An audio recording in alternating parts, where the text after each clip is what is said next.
You're listening to the Pro Organizer Studio podcast with Melissa Klug and Jen Obermeyer. Thank you so much for joining in. Our mission is to broaden the horizons of savvy business women in the organizing industry by instilling confidence and inspiring authenticity. You'll gain new insight into strategies designed specifically for professional organizers. So now, let's get started.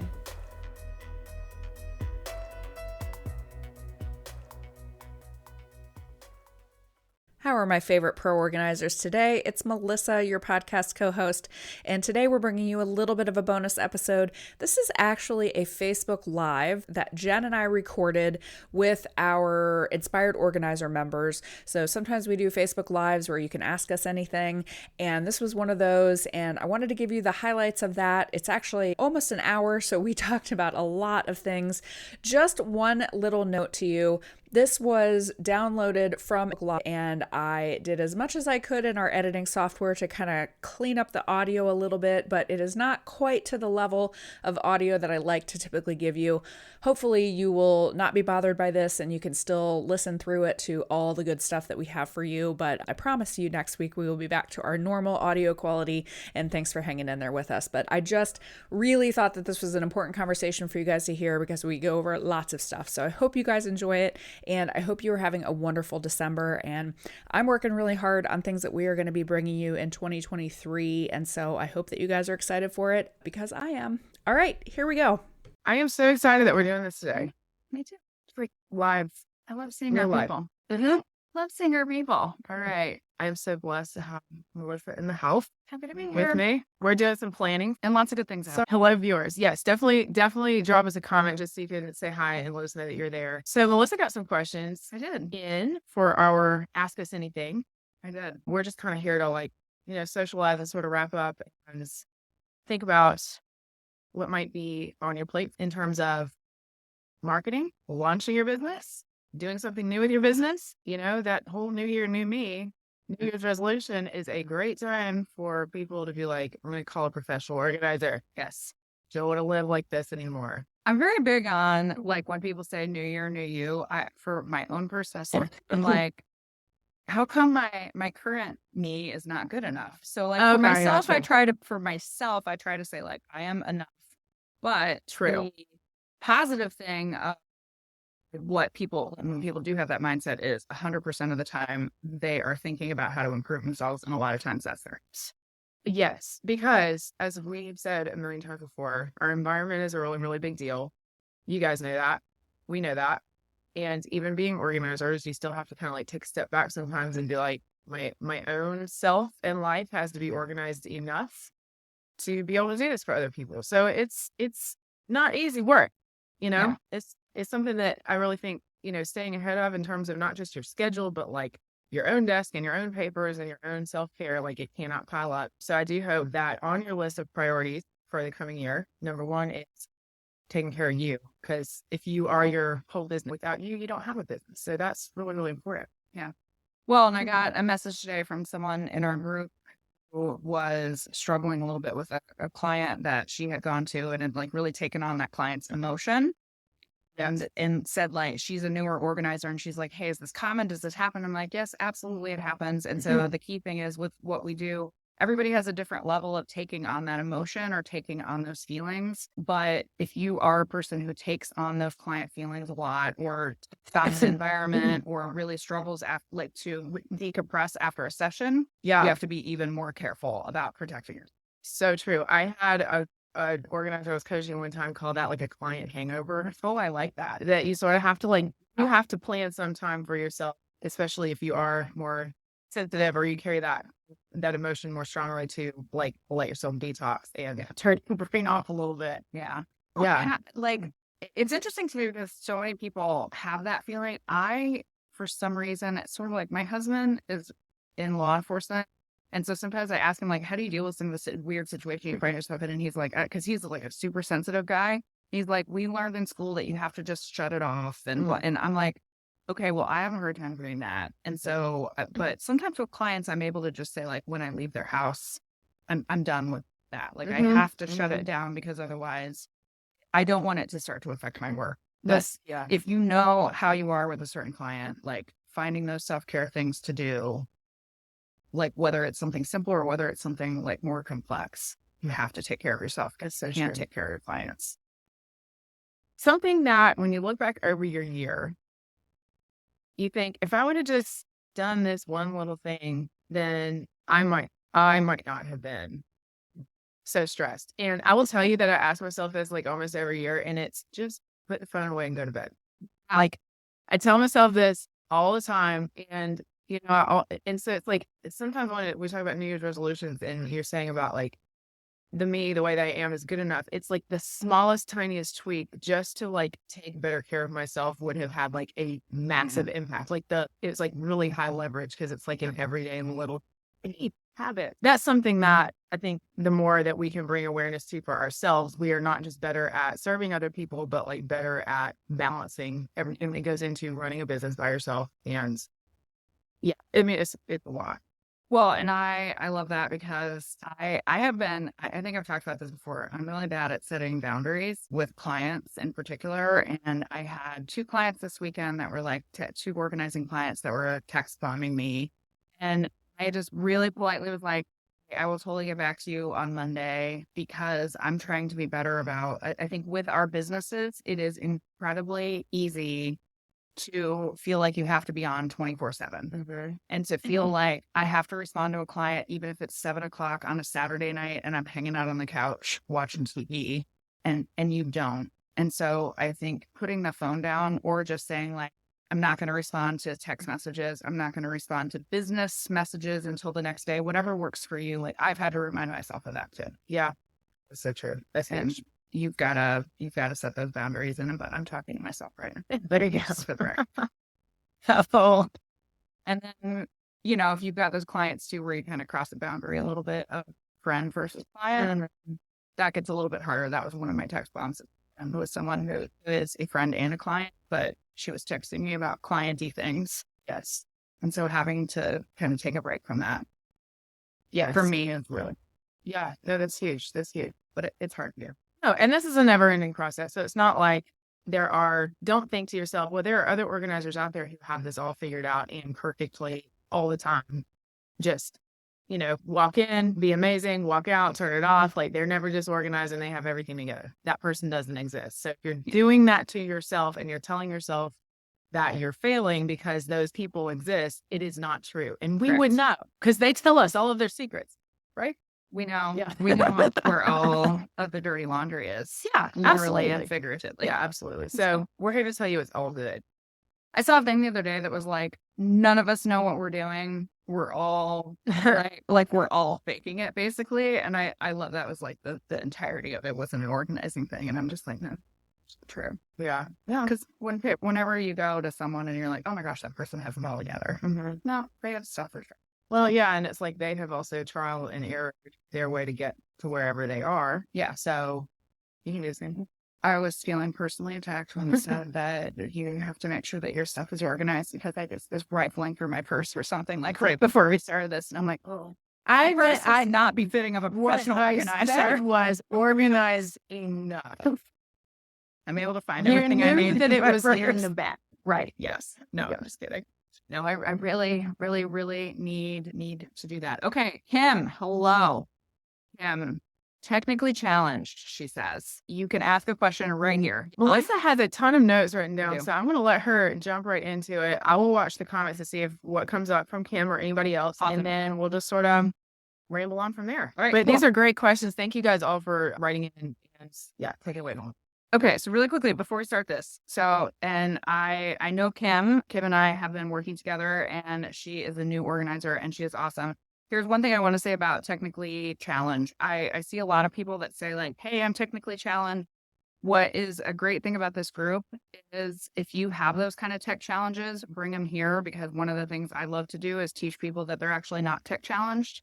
I like that. Reframe. Yes, we have to reframe it because especially for the businesses that we run, like there are so many technical things that can make your life easier. And so I want to help people be able to tackle some of those technical challenges. So, yeah. Okay. So this is a question that we got from a different Kimberly. She was asking about what is the transition from a 9-to-5 mentality to running your own business alone.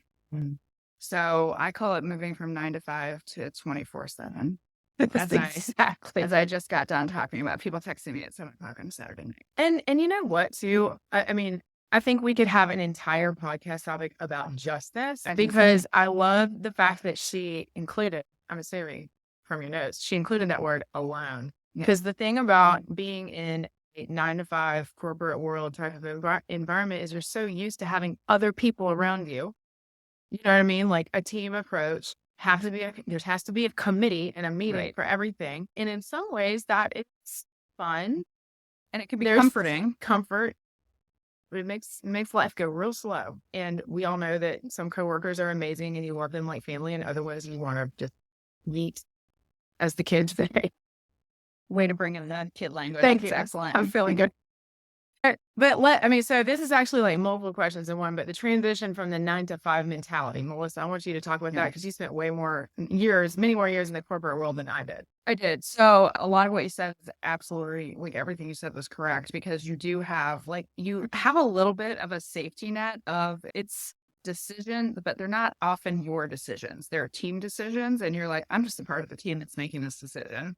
Versus when it's your business, you have to say, yep, I am going to make this decision, and I'm petrified because I'm not sure if it's the right decision or the wrong decision. And I'm not sure that I have anyone to talk to about it. That's such we don't even realize that No. we have always had that decision-making tree that included other people. Or you Yeah. have the ability to go to a coworker and be like, hey, I have this idea. Is this a crazy idea? A good idea? A bad idea? Like, what should I be thinking about? And so when you're on your own, and I want to remind everyone, you have a group here. The reason they're in this group absolutely. is because we have, like, there are very few things that we have not seen. But when you are moving from a 9 to 5 job, it really does, like, sometimes entrepreneurship can feel very lonely. And so making sure that you have people to reach out to and understand that you are alone, but you're not really alone, I think is really critical. But kind of to what I said earlier, when you do work in any sort of a 9 to 5 job, you're able to shut off your work at some point. Even though I know today with cell phones and everything else, like, everyone feels like their job is kind of all the time. But I think when you're running your own business, it's very easy to say, like, oh, it's Saturday night at 8 o'clock. I should be working. I should be creating social media. I should be, working on getting clients. Like, you feel like you have to work all the time. And that is an excellent recipe for burnout. Yeah. Excellent. Yes. I had for years, even in my corporate job, I had a home office. And what I would find is I had to physically shut the door at a certain point to that office, because otherwise even in that job, would feel like, oh, I should be doing emails right now. I should be doing that. You're allowed to just sit on the couch and watch Project Runway if you want to. So it's really setting those boundaries of, okay, and it's setting boundaries multiple ways. And here's the other thing. It's also easy not to do anything at all. So it is really easy to just be like, I think I'm just not going to do anything today. And so what I have told people before is, especially if you're starting your business, pretend that you have a client. Like, pretend you have a client session. And for 3 hours, you would be spending with that client, or 6, or whatever time you spend with clients, work on your business during that client session. And then you can shut it off and put it away. But it's like a discipline that you have to set up with yourself. So it's setting boundaries, both the positive direction and the negative direction, if that makes sense. Yes, that is exactly the advice that I give in Module 7 about projects and time management, is essentially create a schedule for you and yourself, because everybody's different. Like, what are my time blocks during the week that I could even have a session that I could, whether you're 3 hours, 4 hours, whatever, doesn't matter. And then whether you're full-time in your business or not, when you keep those appointments with yourself, just like you would if you had a client, and you go and you do what, like, say this is a marketing block of time, or this is a website work block of time, or research, whatever. When we got this question about the 9 to 5 mentality, the thing that jumped out at me was about the time. There is a bookend on that time. And now the word mentality might mean many other things about the corporate world. And like we're saying, it's like a loaded question, but first and foremost, that your time management and how you schedule whatever you like to use to do that, I think, is the most vital thing to, one, feeling in control of how you're spending your time, and two, having a bookend where like you can clock out and say, I've done my job today. I checked off my most important things. That is critical. And then, yes. And then to circle back on the second part of the question, running a business alone, it's a beautiful thing to not be alone and to have this group, to have people to bounce things off of. And if you're the one doing, wearing all the hats as a solopreneur, then having somebody else to kind of help you, have an accountability partner to say, I'm setting my priorities. I want to put this out there to somebody that will know if I didn't do it, which that's the other benefit of working in a team environment, like in the corporate world, is like, hey, I can't just like not do my job. So, and that accountability thing is good because in a corporate environment, you're going to have, in any environment, by the way, we're just using the word corporate. It can be any job that you have, but you probably have quarterly reviews with your boss. Yes. You have, and I mean, I make jokes about like, I'm having a review with my boss and boy, she's really mean and whatever. I make all the jokes in my own house, right? But not me. She meant about me. No, about myself. Yeah, that was a really good clarification. So I'm going to be like, Jenna's so mean. But you don't have those same check-in points. And so then you don't have any like time-based, deadline-based things. So you could say, if you wanted to, you could take a year to build your website. Well, you could also take 3 weeks to build your website and get something out there. And so setting deadlines for yourself and being accountable to those deadlines, because otherwise you could cycle on the same thing over and over again, get analysis paralysis, and then never launch your business or never launch your new product or never launch your new service or whatever. Completely true. And I just have a little comment to make. I think that the reason why most people, quote unquote, most people will never even think about venturing out on their own and will always work in a corporate job. And I am not saying this is a negative thing. I'm just saying that the majority of people can't or don't want to have that level of self-discipline over their own time, because it is vastly easier to have somebody else set your schedule and to be like, oh, well, I got to show up for that. Like I'm the same way with myself, like still today. If it's an appointment with just me, I always deprioritize it, but I will never let somebody else down like that is on my planner. And so, you guys are an extra special group of entrepreneurs in that you don't have to be a time management like guru in order to do this business, but you have to at least be organized enough to want to organize other people. So it's not just an assumption that we make that like every organizer is great at managing their time, but it is something that you can apply your organizing skills to your calendar and to the way that you set appointments with yourself, and really like you get to reap the benefits because it's your business and you get to control what those parameters are. Like, I won't be on social media after 8 p.m. and I'll be with my family. And it's like, nobody's requiring you to do those things. So you're not doing your job by setting some boundaries with your time. Does that make sense? Absolutely. So be a good boss to yourself. Yes. Be kind to yourself. Don't report yourself to HR. But hot take too, when you do what Jenna's talking about, and when you start to set those rules and those boundaries and priorities, you also can teach your clients those things.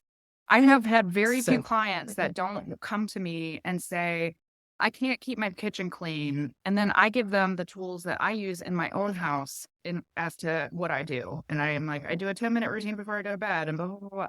Like when you set those things up in your own life, you're able to teach your clients that. And it's efficiency in teaching clients like how to develop habits to keep their house up, and all of those things are really important. It'll be that really goes back to the concept of like living your business, like living out that identity as a professional organizer. I talk about that a lot in the course, like inspired organizer. Like, this isn't just my job. This is something that I do. I am this person. Yeah. So I think that's something that, like, on a personal note, really helps with not only transitioning from a 9-to-5 job, but also thinking about self-care in the new year and blocking out that time, really like honoring those appointments with yourself is going to keep you from feeling like you're losing your mind when you have so many different things going on. Kim's question is, she says, as I continue to enter into my career and overcome all the challenges, I've begun to worry about getting consistent business. I came right out of the chute with some low-hanging fruit, which was great and exciting.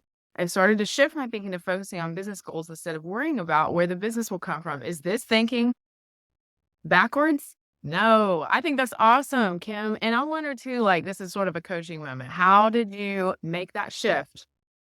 How did you do that? Like, how did you make that shift from thinking, like, focusing on business goals and what you want to just like a general worry? Because that's critical. I mean, that whatever you did to get yourself refocused and feeling energized instead of feeling worried, that's like a magic pill essentially for entrepreneurship, because there's plenty of things we could worry about literally all day long if we let ourselves. constantly. Yeah. And here's the other thing is focusing on what went right with your clients so far. I'm not sure, Kim, exactly when you started your business. You know, Extraordinarily recent, oh, okay. like 4 seconds ago. Oh, okay. Well, So like, he already has people. that's great. They're starting out great. Like what worked? Like, where did that low hanging fruit come from? Is there a little more over there? Like, what do you like about these clients? What do you want? Do you want to find more clients that are just like this one particular one you've had? Think about what is working and think about how to reverse engineer more of that. That's essentially the entire business model for any business is don't try to solve every problem in the world, but instead of worrying about getting consistent clients, thinking about what do you do best, what do you enjoy most, gives you energy instead of draining you, and keep going in that direction. I also feel like turning worry and like turning anxiety into something productive is something that I try to do for myself. And it's something I try to coach people on, because turning that anxiety into like, okay, what am I worrying about? And starting to peel back those layers of, okay, I'm worried about having consistent business, but do I have my foundation built right? You know, do I have my foundation pieces in place for success? And then am I building from that foundation of stone? And so, okay, if the answer to that is not quite yet, maybe that's where the anxieties come from. So I need to go take action on those things. And I need to spend 3 hours working on whatever that foundation is. So when you create that foundation, then the clients are going to come from doing that work. Sure. Just worrying about where clients are going to come from and then not actioning on that is a recipe for challenge. That is funny though, because when she replied back and said 3 sleepless nights in a row, I think she said that was the catalyst for switching her method of thinking. Because 3 sleepless nights doesn't make clients come, but I think what it did was it made you realize I can't live like this, right? And that your mentality is literally everything, and everything that you can do to shift yourself in the direction of what you want instead of all the things that you don't want to happen is a really good thing, and it will help you sleep at night, I promise. And concentrating on what is important to you in your business. And like Jen said, you have already gotten some clients. So how do we replicate that success? Mm-hmm. Are those clients happy? Will they refer you to other people? Starting a referral network right out of the bat and having people start to recommend you to their friends, all that. Some of that networking you can start even before you have some of your other pieces in place. So concentrating on what your goals are, and it is, you know, I want to work with 3 clients a week, or I want to make $10,000 in 3 months, whatever that looks like concentrating on those high level goals and then reverse engineering of like, how do I get there? Yes. I love that. Yeah. Okay, good. Kim, I hope that helps. That was a really, really great question, actually. It was not asked that. No, Kim is doing awesome work. And but when you start out, it's like, I mean, I started my business from nothing. Yeah. We all started our businesses from nothing. Yeah. And you're like, well, this is kind of scary. And every single person who is doing this was in the same position once. So don't compare your, what did they say? Chapter 1 to somebody else's chapter 12. Yeah. So just know you are in good company, and we're all, we've not just been through it, but still there's always new levels to go through. Just like this. Going back to what Melissa said, we're all kind of making it up as we go, but we're learning and tweaking as we go too. We're not just like literally flying by the seat of our pants all the time. Yes. Even though it might look like that. All right. Just really quickly, I'm gonna add on to this too. I was listening to a podcast recently, and they were talking about sales cycles, right? Like sometimes you have peaks and sometimes you have valleys. Sometimes you have, like, I remember there are days that I was working 7 days a week with organizing clients, and in one case, 3 clients a day in my very busiest month that I ever had. And so in months like that, when you're like, oh my gosh, I am killing it, everything is amazing. Yeah, I'm making so much money. Like, you also have to prepare for the fact that, like, sometimes there are going to be valleys, and making sure that you're still doing client acquisition things, even in your most busy times.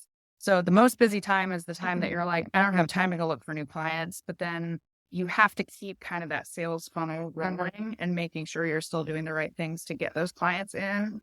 so that you can level out those peaks and valleys a little bit. And I think too that doing amazing work and being present to the clients that you do have is a big part of how you get referrals, which are the best marketing anyway. So I don't think it's something that I would never say it's not worth, losing sleep over, but focusing and doing the best job you can do with what you have, the cards that you have today, is going to open more doors for you in the future. And because you literally cannot multitask, like you can't be out, well, you can sort of network while you are with client, but Sure. I'm just saying, like, I know you might sometimes feel like, hey, actually being with the client is, not doing those other things I need to be doing because you feel like you're really busy and you're really slammed. But you have to remember that the experience that you're giving should be one that is calming to them and bringing them, a lot of peace. And that is going to be an experience that they will talk about and share with other people just like them. Always pretending they're your only client. Yeah. Yeah. And making them feel like super special. Yes. But not letting them text you or not responding to every text. It's like set aside a time where you're like, this would be when to expect to hear from me. Kathleen says, it's so weird to go from only watching older podcasts to getting live answers. She says it's surreal. And she says we're funny. Yeah. But that's my major goal in life is to people up. Well, you do such a good job of that. But you are very supportive as well. You are a blessing to the podcast as a permanent fixture and as a part of this group. I legit love helping people. That's not I know. legit love it. Oh, I know. Like, I love helping my clients. I love when my organizing clients are like, you're the best. Like, me? Yeah. Thanks. Yeah. That's why you have a lot of wisdom. Well, okay. Guys, we have a few more questions written down, but please keep them coming because if you are here, it is surreal, but we will answer your question live and we're enjoying it for sure. Okay. Okay, we got a question from Lexi. Lexi said, how to let go and let your assistants lead. So Lexi, tell us, before we give you that answer, tell us where you are in that process. Have you had some assistants for a while that you still are not quite trusting, or are you new to having assistant? Like, give us some more information because that's a big one to unpack. I could ask you though. Okay. It's not organizing, but when you and I started working together, it was probably hard to be like, oh, Melissa's going to do that. Okay. That was a really good question because I have a really good analogy for it. It's a little bit like when it's your baby and you have raised it and now it's a toddler. It can walk and talk and do things on its own, and it should be able to go to school. I just don't. And, the first day ever that you drop your child off at daycare, there's going to be those moments where you're just like, are they going to be okay? Like, they've literally never been away from me before. You know what I'm saying? Like, that's a big moment, not just as a parent, but, the kid too. But there's a lot of things that you got to remind yourself. It's like, okay, this is a fabulous place. These are professionals. They know my child eating and sleeping schedule. Like all of those things where it's just like, I didn't literally just like drive up to a random building and leave my child with a random person inside it. It's like, you have to remind yourself that there was a lot of care and attention that went into this decision process, and that the very first day is not going to go perfectly. All right, she did give us some more information, but I'm going to finish up my analogy. The very first day is not going to go perfectly, but there will be that adjustment period. You get some feedback from the teachers, like maybe a few times they come home and you're like, their hair's a mess. I would not have done that. I would not have let them, whatever. Like, I'm trying to think of it. Anyway, I wouldn't have let them eat Doritos, but that's what everybody else was doing, and that's what they did. It's like you do lose control over every little thing, but really knowing that as the ultimate owner of this responsibility, you're the parent, you made the decision of the school, your kid best, you will be able to read and get feedback from not just your assistant, but also your clients as you go, so that there is learning, not just from painful situations because we like them, but because, things do happen and people can't read our minds and your assistants don't read your minds. All right. So she's smiling and laughing, which I'm glad to hear. She said, we all work together. We have been doing bigger jobs together. I'd like to let them branch off and do smaller jobs. So basically, Lexi, what you're saying is it's time to let them go to their first day of school. Yeah. without you. So what I would say is that, it's not an overnight thing, and that it does need to be like an ongoing leadership conversation from your standpoint about expectations, and saying to them and explicitly telling them, you have to give them, I had a good acronym from this that I learned from somewhere one time: information, permission, and confidence. You have to give them 3 things. You have to explicitly tell them, not just like, of course she knows I trust her because we've been working forever. Like, you explicitly sit Lexi's assistant down and say, I really appreciate what you do, and I'd really like to give you the opportunity to lead a job on your own. Letting them know that you have confidence in them, giving them permission, kind of handing them the keys, but then giving them lots of information. That's the critical part. Is you can't just be like, Melissa, I trust her with my life. Like, she'll know what to do. Yeah. Yes. But if it's my business and I want to continue to have leadership in my business, if I don't give her information, then she's going to really be missing like a key component of what makes Jen's business run the way Jen designed it. So that it doesn't become something where your assistant's just like, well, dang, I'm doing this all by myself. Right. Like, I could just leave and go do it by myself somewhere else, And again, that doesn't sound like what she says she trusts them 100% and they have the skills. So if it's just you, I think it's just realizing that when you are giving that trust and control and that information over to them, that again, you also don't have to do all that all at once either. It can be like, hey, let's test this scenario.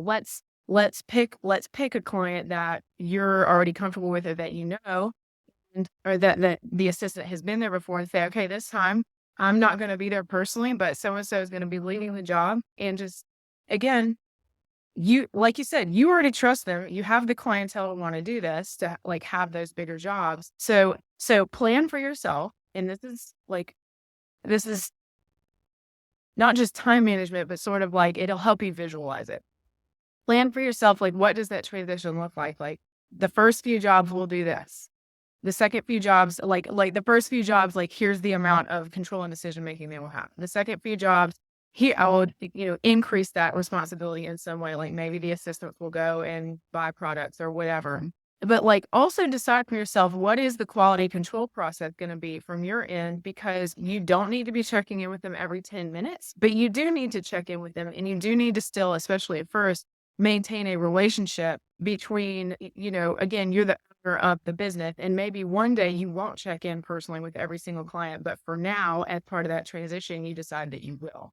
I was going to just jump in and say too, and it sounds like you're already at the point where you're saying, I totally trust them. It's the me problem I have to get over. But if anyone else is struggling with this and they maybe don't have the same level of confidence you do, the other option is you kind of give them a trial run while you're there. So you say, the next client job we have, you're in charge. I'm not going to be in charge. Like, this is your like dress rehearsal basically.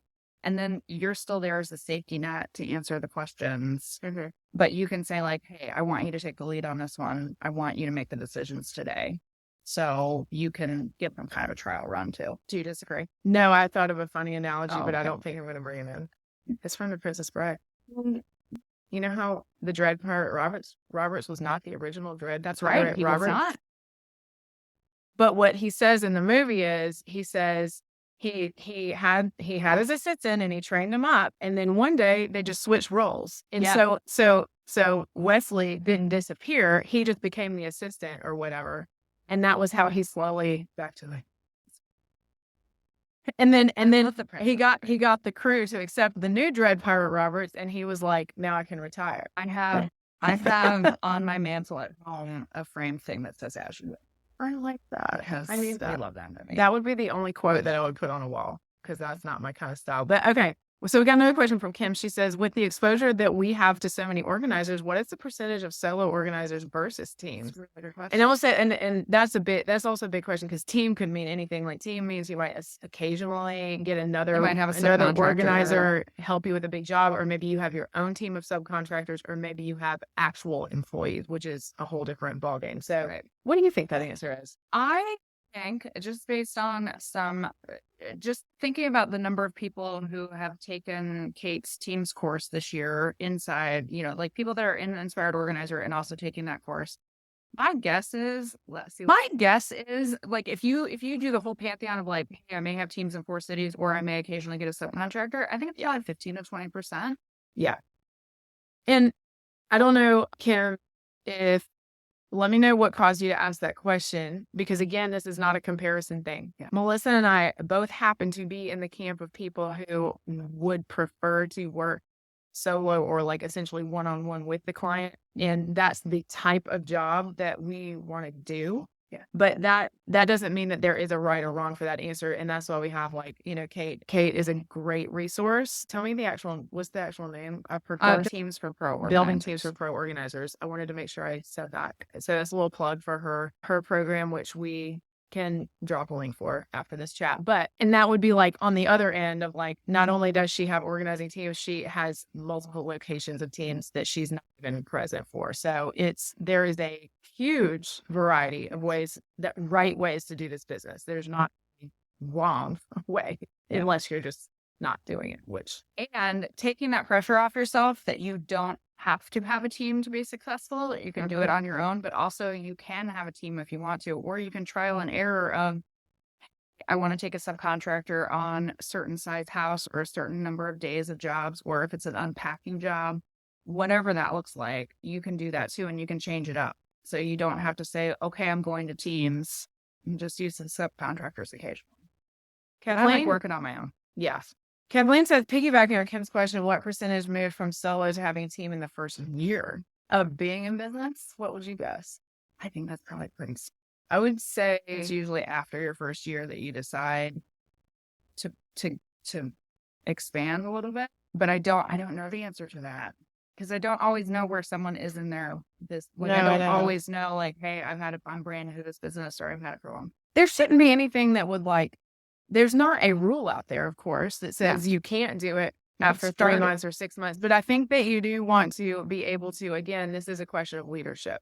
And I feel very strongly about this, even though I have not ever had an organizing team. I have had employees, and you may not be confident enough yet to really instill that confidence in a team of people so that they're not just like, one, run off with your business plan to become your competitor, or two, that you're able to guide them in a way of like, it's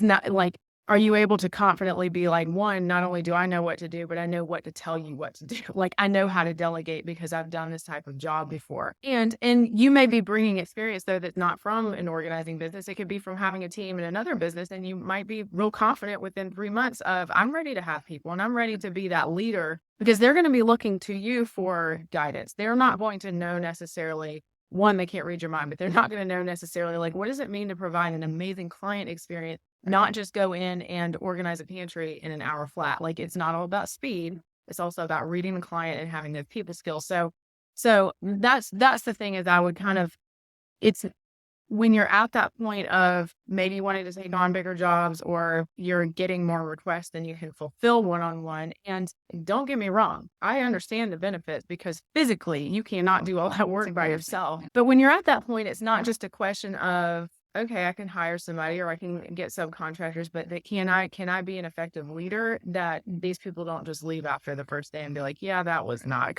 a great time. Because managing people and managing turnover and managing other people's schedules, and in addition to the client schedule, I mean, that will become another part of your job that it just so happens Melissa and I were never interested in that. I mean, I didn't want, and especially at that time, because I was much younger as an entrepreneur, I was like, no, I don't really want to like be in charge of, I had been a manager of the people before, but I didn't want to do that in my own business. So. Well, and there are pros and cons to it too, because like I remember, and Kate's been on the podcast to talk, like she and I had a conversation specifically about building teams, and you should go and listen to that if you hadn't, because she talks about, like, I had a conversation with her where I said like, oh, well, maybe if you're in like a 10,000 square foot house, and she was pointing out sometimes it's nice to have an assistant, even if it's a smaller home, because you could be engaging with the client, like working on their emotional needs and like doing all that while your assistant is like taking the donations to the front door or whatever. So some of those things that like I then have to go do myself, it's nice to have that. So she actually makes some good points about why you might want to do that. But, and Kim, to your point, teams does usually mean more money, because what you typically do is you charge the client the exact same rate for multiple people, but then you pay those subcontractors less money. So you get the job done more quickly. So theoretically, it's less hours, but you're going to make more money. Like profit wise, it usually works out pretty well for you. So that is definitely a benefit to the arrangement. And another good podcast to listen to is, it was either the very first one or second one when Melissa was introduced as a co-host, because it was sort of me completely interviewing you about your story. And it is such, like, she won't bring this up, but Melissa when you're talking about money, Melissa is a great example of absolutely it's possible to be a solo organizer and make six figures. Yeah.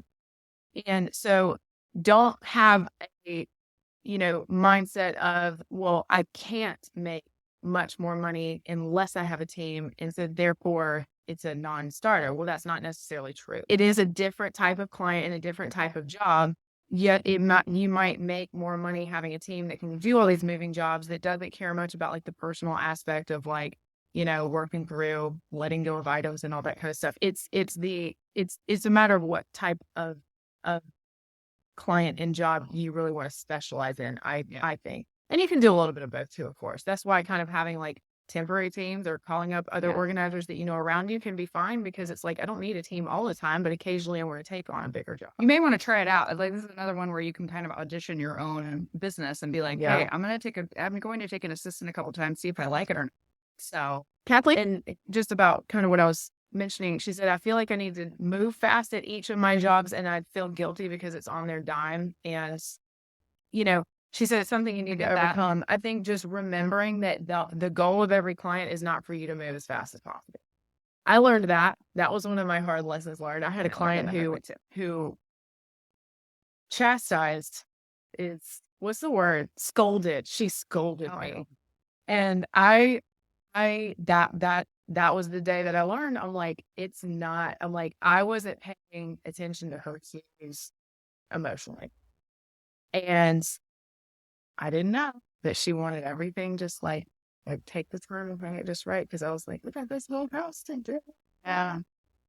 But that, it's an experience thing. And also it's a checking in specifically with each client to kind of say, how are we doing? Are we moving too fast? Are we going too slow? Like, and sometimes at different parts of the project, you might have a client who's been like zoom, ready to go. And all of a sudden the next time you come, you notice something's a little off. I think that's a great question to ask them, is like, how's your energy today? Like, are you feeling good about, the progress we're making? And that too, Kim, if you have to remember too, Kim, that if somebody had wanted to come and blitz it all and get done in a day, they would have called the 10-person moving team or organizing team or whatever that was just going to basically come in and like almost in a clean sweep, Yes, it's my favorite one. Out of all the organizing shows, I really like Clean Sweep, because I don't know why. I think it's because they made so much progress.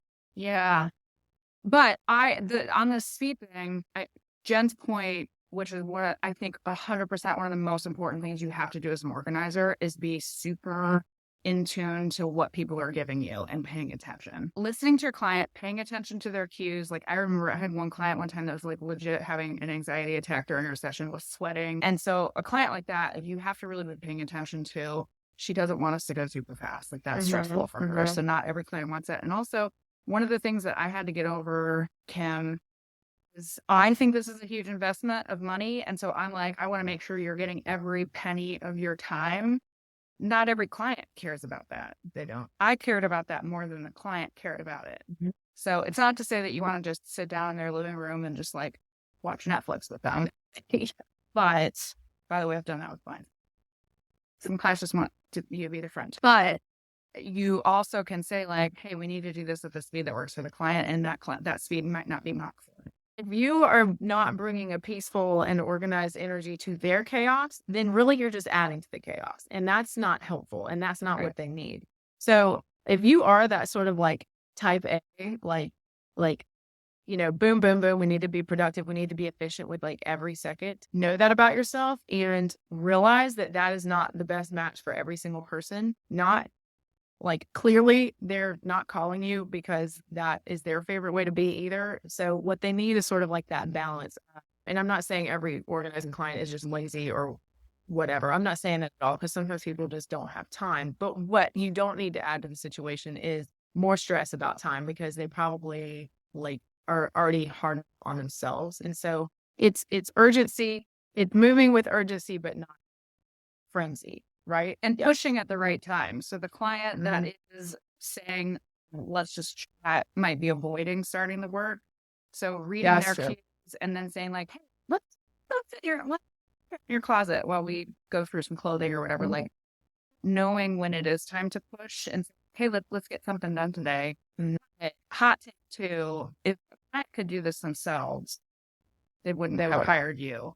And you, even at what Kim, you and I might determine to be a slow speed, might be It's faster than what they can do themselves. Because almost everyone I work with is like, yeah, I try to do this on my own. And then after 5 minutes, I was like, yeah, I don't want to do this anymore. Mm-hmm. So if you give them 3 hours of your time and then they work with you, and then so it's like 6 hours, they've gotten 200 times more done than would have gotten done.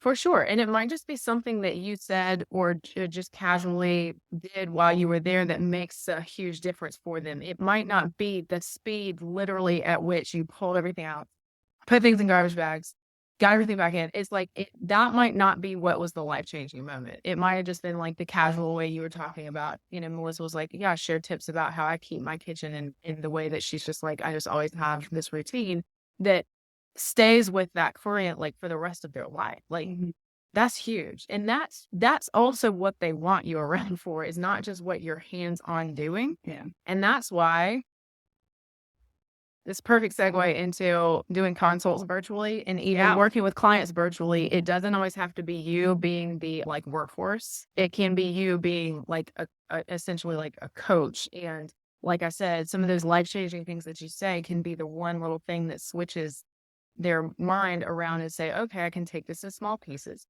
Like they're probably really hard on themselves. That's why they don't want to do 5 minutes a day. You know, It's like but you can suddenly make that shift for them. Consults. Yes. Lexi said, Melissa, I think you do all of your consults virtually. How do you elevate this experience? That is a great question. So here, I'll just give you the very quick version of, I used to do all of my consults in person, and I liked that. I liked doing consults in person because I do think it's a sales opportunity and you do connect with that person. Then when COVID started and when my business totally stopped for a while, and then when it started to pick up again, I had this epiphany where I was like, well, why don't I just do the consult on FaceTime and let me see how it goes? Mm-hmm. And I thought that I would lose something. And so I was like, I kind of did that. Like, I'm just going to try this out and see how it goes. And I found out I loved it. I loved it because it was more efficient. Because when you go to someone's house, sometimes it's like, well, I'm going to tour you around my house. And then like 3 hours later, I'm leaving. Right. And so that's a slight exaggeration, but one of them was like, Yeah. And then I have to drive all over the Twin Cities, which for me is like end to end can be an hour. So I was like, oh my gosh, when I do this virtual consult, I still get what I need, because what I need out of a virtual consult is I need to see their house. I need to hear them talk about their frustrations, their goals, why they need an organizer, because that's the sales part where I can say, okay, here's how I can solve their problems. And I get to see like, what level of situation are we talking about? Are we talking about, my favorite is the person who says, I think I'm a hoarder, and they have like 2 things on their counter. And I'm like, you're fine. But you actually don't even need. Versus the person who's like, oh, my house is really not that messy. And you're like, there are boxes everywhere, right? So I've got to see that for myself. But in terms of elevating the experience, what I do try to do is when I'm doing a virtual consult, I still try to act like I'm showing up at their house, right? In terms of like, this sounds silly, but physical appearance.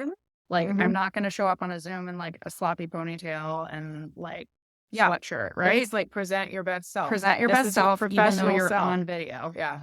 And then I also try to make it just as personal as possible. Like, I really try to convey my personality through the FaceTime so that they know, like, I want the person to hire me because they like me and they feel like they connect with me. And so and that's not necessarily like, those aren't like huge things that I'm like, and then I send them a gold bar when I'm done with the console or whatever. Like, but in terms of elevating the experience, like, I want to make it feel like it still is a very personal experience, and like I am focusing on them and their house and their goals and their needs. and I'm not letting anything else get in the way of that. Absolutely. How that answers the question. I think that was a really good answer. And, the idea of doing all consults virtually has come up in the group before, but now that we've been through this COVID experience, I think it's going to be a much more common and accepted thing. Yeah. However, just because I want you guys to know how strongly I feel about, again, Melissa and I are always free to agree. Like we're not upset about that. And so you might disagree with me, but what I want you guys to get is the confidence of that sales conversation being in the consultation. And I really think that not skipping over like the experience and the process of doing consultations in person, if you're able to. Like right now, if you're not able to, or if you weren't able to last year, maybe you got some experience with virtual consultations. And like Melissa, you're like, well, we could just have this be the way it is. And to be clear, I spent 2 years doing in-person consultations before I transitioned. So it may be that you want to, if you're newer in your business, you really should do some in-person consultations so that you start to understand what is that sales conversation, how's that casual sales conversation, and then how do I interact with a client, and then how can I transition that to a FaceTime? It may be a developing the confidence. And still making that, like Melissa was saying, the emotional connection and like completely hearing what their needs are and translating that back into, the impact of them not taking action. I mean, whatever it is that you've got to really have that sense, and so that you can still create that rapport over just video. As you guys know, seeing somebody in person is totally different. Yes. In a way that you can kind of bond more easily, I feel like. You can have that like sort of casual comment about like, oh, like you comment about their house or whatever, but on video you're only seeing what they show you. Well, But yeah, so there's a lot of efficiency benefits Absolutely. after you are very confident in the sort of that formula. Yeah. Yeah. Well, Lexi's saying, I feel super confident selling in person, less confident virtually. So if that's the case, you just have to know yourself well enough to say, you know what, I think I'm better off doing an in-person consultation. Or maybe you kind of do it might be, sometimes you get a vibe about a client that you're like, yeah, this is one that I really like, I think is going to be a really good client. So I'm going to do an in-person consultation with them, but maybe the next person that comes my way, I may say, you know what, this one I can do virtually. Does that make sense? Like you kind of rate, hey, this person I really want to do in person because it feels like the right thing to do. But you have to know yourself. And if in person works better for you, absolutely do it. Yeah. And Lexi, once you are dropping all your kids off at daycare and you're trusting your team, That's right. then maybe you can be the person who is still making that face-to-face connection with the client at the beginning. And that can like be, again, part of the transitional part of your role, and then eventually transition to only doing virtual consults or virtual check-ins with the clients in between times when your team is still the one who's actually going out and doing the job. This has been a fantastic conversation, by the way, and really good way to hang out with you guys a little bit while we're working. And as always, if you guys have questions, we're real human people. Yeah. As you can see. And we answer questions every day in the Facebook group, or we'll make a podcast topic about it, or we'll revisit a podcast topic, or we'll find somebody fun to talk to on the podcast. Well, wherever you guys are in the world, thank you for tuning in.